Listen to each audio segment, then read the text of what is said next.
What's up, Gideon's Tactical family, and welcome back to another video where today I'm going to share with you my top 5 stealth pocket knives that for some reason seem to fly under the radar and just don't get a ton of love in the EDC community.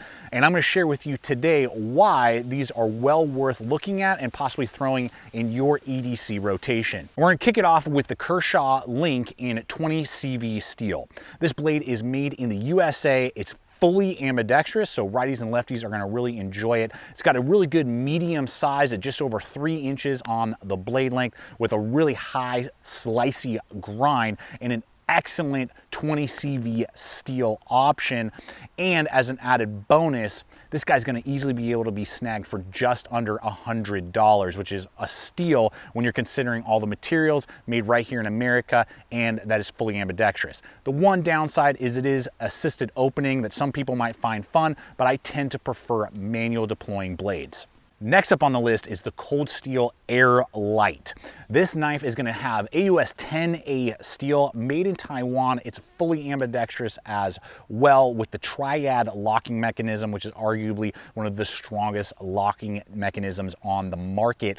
You can get it both with a drop point saber ground blade, or you can also get it in a Tanto design.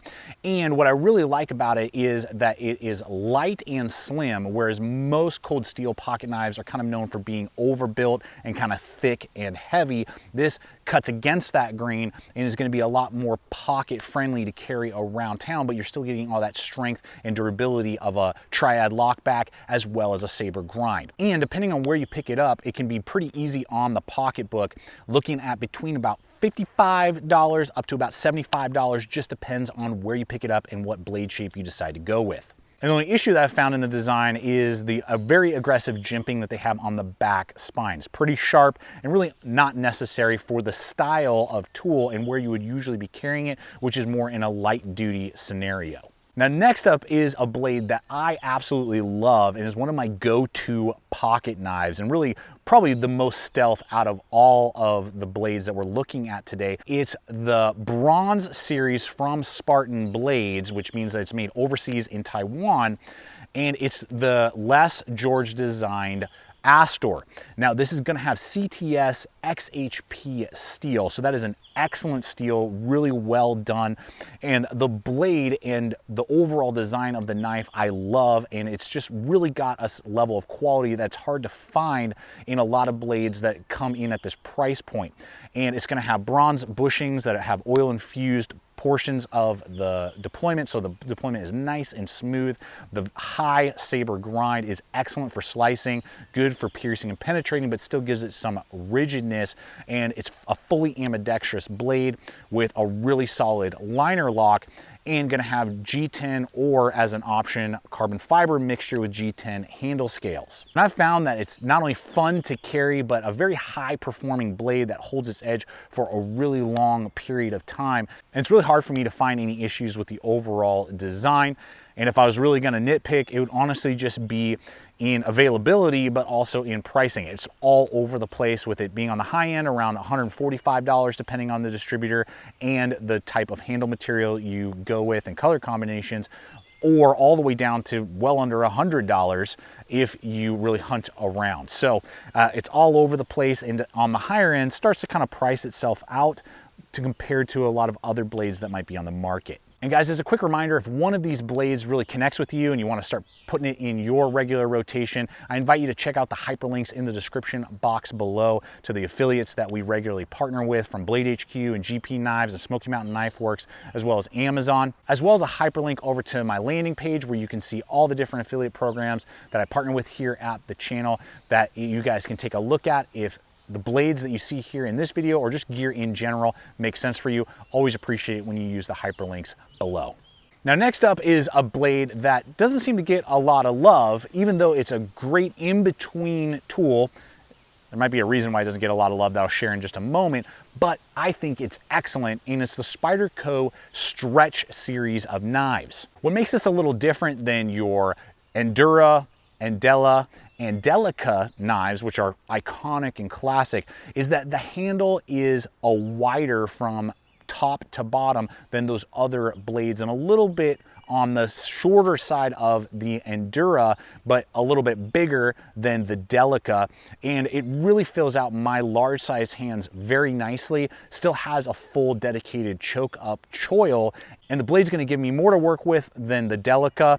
It's got a little bit less than what is on the Endura, and very competitive to the Endella. I know that was a lot of Spyderco names there. And they even have an extra large option that has recently been released with different blade shapes as well as steel options. Now, if there was one drawback to the design, I think it's just ugly. Kind of looks a little bit like a dodo bird, and that might be part of the reason why it's not as popular as some of the other models that I just shared with you. Now, several new designs have been coming out with the same handle, but the blade shape is a little bit different and doesn't look quite as toucan or bird-ish, and it has a little bit more of a piercing swedge, and that has on the extra large version that they've just recently released that I'm looking to get my hands on.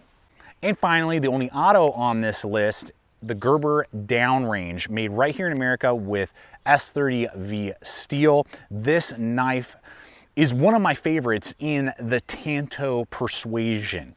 I don't have too many Tanto designs, but for some reason, this design, the way that they made the edge, the saber grind into the tip with the slight swedging that you don't normally see on most Tantos, just seems to really work for me and connect, and is very usable, and the action is perfect. I've had it now for a few years and it's never been too snappy or too weak. Fully functional, it's got the safety, and with the heavy duty traction, it really feels good in the hand when you need to grip it for a quick deploying action. Now, if there was one drawback to the design, really comes down to the grip. It is a heavy duty traction tool. It's designed more for law enforcement and military, though me, having no experience in either, love carrying it and using it in certain scenarios. The G10 is heavy duty, there's traction points around it, and it is a little bit more on the blocky side compared to the other tools that we've looked at today. The benefit to that, though, is that you have really good grip and lock-in in your hand when you're using it in harder tasks, and if you're using heavy-duty gloves, it feels great. Well, there you have it, guys. Those are the 5 stealth pocket knives that have just been flying on the radar, and I just don't see a lot of love. But I want to hear from you guys. Are there blades maybe that I missed that you'd like me to do maybe a part 2 to this style? And let me know what you think about this type of fast, hard-hitting style in general. Would you like me to do it with other gear items and other scenarios or not? I always appreciate the comments, and what you guys give me as feedback week in, week out is amazing. If you're not yet a subscriber, I encourage you to subscribe. Throwing up content like this every single week. Check out the other video popping up, and until next time, always remember, stay equipped, stay prepared, and I'll see you out there.